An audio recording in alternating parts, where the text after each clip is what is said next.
Hello dear student, आप सभी का विजय क्लास में सेकंड में स्वागत करते हैं। तो आप सभी के सामने हम लेके आए हैं एक नया खुशखबरी। जो आपका बोर्ड पेपर होने वाला था वो आपका जुलाई के सेकेंड सप्ताह में होगा। और आपको मैं एक फायदे वाली बात बता रहे हैं जिससे आपका 95% के ऊपर मार्क्स जो आपके परसेंटेज बनेगा,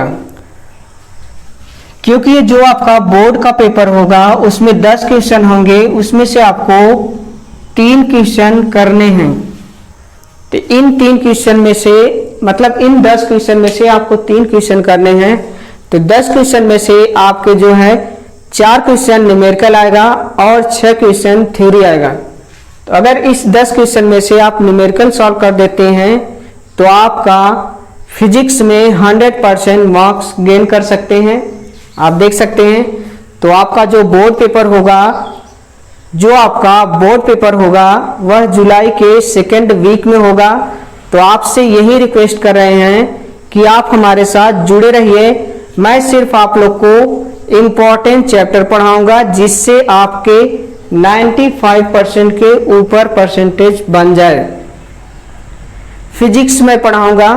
फिजिक्स में मैं ये गारंटी के साथ बोल रहा हूँ, जो चैप्टर पढ़ा दूंगा उसमें से गारंटी के साथ बोल रहा हूँ वही क्वेश्चन आएंगे और सेम टू सेम उसी टाइप के न्यूमेरिकल भी आएंगे। तो आपसे मैं यही रिक्वेस्ट करूंगा कि आप हमारे साथ जुड़े रहिए। मैं आपको दिखाऊंगा 90% कैसे बनता है। आप पेपर देके आएंगे, आप खुद ही सेटिस्फाई हो जाएंगे।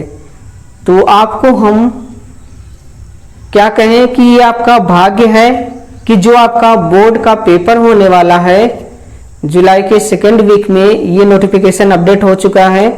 तो आप इसका इंतजार मत करिए, ये पेपर होगा श्योर।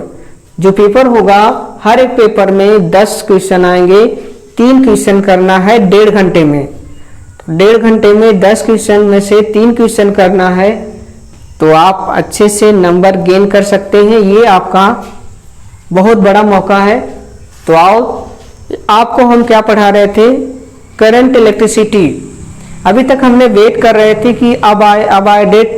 तो आपका जो डेट है वो श्योर हो चुका है कि आपका जुलाई के सेकेंड वीक में आपका पेपर होगा। तो आओ हम दिखाते हैं तो कौन कौन से किस तरह से क्वेश्चन आएंगे। तो आप लोग को हम क्या पढ़ा रहे थे, करंट इलेक्ट्रिसिटी। इस करंट इलेक्ट्रिसिटी में से आपके 2 क्वेश्चन श्योर आएंगे। ये आप लिख लीजिए कहीं किसी भी पेज में। तो मैं आप लोग को दिखाऊंगा कि कौन कौन से टॉपिक से क्वेश्चन बनेंगे। ये आप गारंटी के साथ लिख लीजिए। मैं जो टॉपिक बता दूंगा उसी से ही क्वेश्चन बनेंगे और कहीं से भी नहीं बनेंगे। 95% के ऊपर अगर नहीं बन रहा, लेकिन आपको मेरे साथ जुड़े रहना है बस यही। तो आओ हम दिखाते हैं करंट इलेक्ट्रिसिटी में अभी तक हमने क्या पढ़ाया है, अनगोन वेव और धारा क्या होता है।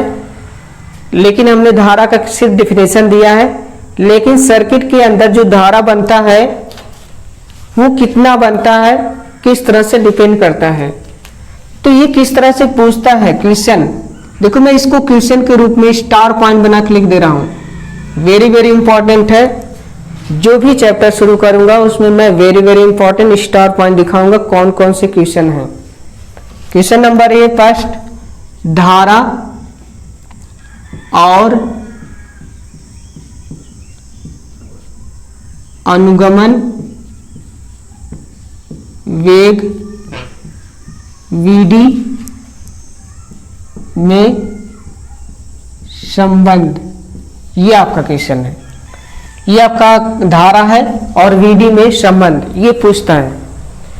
तो आपको एक लाइन का है, ध्यान से समझते रहिए। एक लाइन का डेरिवेशन है, इसमें कई सारे इलेक्ट्रॉन होते हैं, इस तरह से चलते रहते हैं।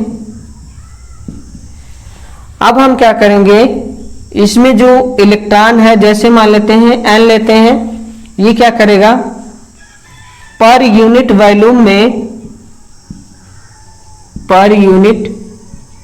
वॉल्यूम में इलेक्ट्रॉनों की संख्या है। ये क्या है, इलेक्ट्रॉनों की संख्या है। ध्यान समझते जाइए। अब क्या करेंगे, छोटा सा एक सेक्शन लेंगे। इस सेक्शन में इस तरह से कई सारे इलेक्ट्रॉन होंगे। एक सेक्शन को यहाँ से यहाँ ले जाते हैं तो dt से हमें लगता है, और जो सेक्शन चलेगा वो किस वेलोसिटी से चलेगा, vd से। जिस वेलोसिटी से इलेक्ट्रॉन चलता है vd से, अनुगमन वेग जिसे बोलते हैं। तो जो भी इलेक्ट्रॉन चलते हैं अनुगमन वेग से चलते हैं vd से। तो जो आप सेक्शन लेंगे तो इसके अंदर हम q का मान, आवेश का मान देखेंगे कितना बनता है, फिर I बराबर dq/dt, मतलब I बराबर q/t रख देते हैं। तो यहाँ सबसे पहले हम dq ज्ञात करेंगे, ध्यान समझते रहिए। dq मतलब आवेश में छोटा सा यूनिट सेक्शन लिए हैं। तो क्या करेंगे, सबसे पहले हम क्या करेंगे, इसका एरिया A है, ये क्रॉस सेक्शन एरिया है, क्रॉस सेक्शन एरिया है,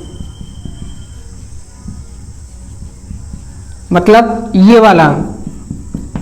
इसकी लंबाई कर लेंगे तो आपका क्या हो जाएगा, वॉल्यूम हो जाएगा। मतलब ये V यहां से यहां तक आया सेक्शन, तो VD इंटू dt ये क्या होगा आपका, लेंथ हो गया L, और एरिया ये क्या हो गया आपका, वॉल्यूम हो गया। तो पर यूनिट वॉल्यूम में इतने इलेक्ट्रॉन है, तो इस सेक्शन में मान लेते हैं N इंटू E हो गया। अब देखो ये आपका dq आ गया, dq बराबर VD dt A into NE। तो I बराबर क्या होता है, dq/dt होता है। तो यहाँ रख देंगे VD dt एरिया NE/dt। तो dt से क्या हो जाएगा, उड़ जाएगा। तो क्या हो जाएगा, VD एरिया NE। ये आपका रिलेशन आ गया। मतलब I बराबर क्या होता है, VD एरिया NE। ये आपका रिलेशन आ गया। अभी जस्ट हमने इसके पहले बताया था VD का मान कितना होता है, VD का मान कितना होता है, VD बराबर electron upon mass of electron tau. इसकी वैल्यू यहाँ रख देंगे तो I बराबर क्या हो जाएगा, यहाँ पे E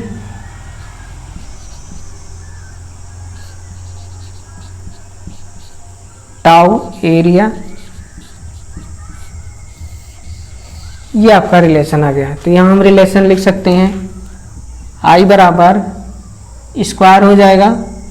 तो क्या लिखेंगे, E tau N E square, ये इलेक्ट्रॉन है, एरिया अपान ME। एक रिलेशन आपका ये आ गया। ये इस तरह से बस इतना ही पूछता है I और VD में रिलेशन। ये तो मैंने इस तरह बता दिया VD का मान रख के। तो आपको समझ में आ गया होगा किस तरह से रिलेशन पूछता है। ये पहला क्वेश्चन है। इसके बाद हम दिखाते हैं कि इसी से जो आपका ये फार्मूला है, ये वेरी वेरी इंपॉर्टेंट है। इसके आगे हम क्या बताएंगे, प्रतिरोध क्या होता है। तो इसी से हम क्या करेंगे, आगे बढ़ेंगे और इसी से आपको जितने भी फार्मूले बनते हैं सब मैं दिखा दूंगा। ये फार्मूला आपका इसी से ही आया है, I इंटू VD में रिलेशन क्या होता है। तो इसके बाद हम आप लोग को बताएंगे प्रतिरोध कैसे बनता है, किस तरह से, इसी से हम ज्ञात करेंगे। तो इसको नोट कर लीजिए।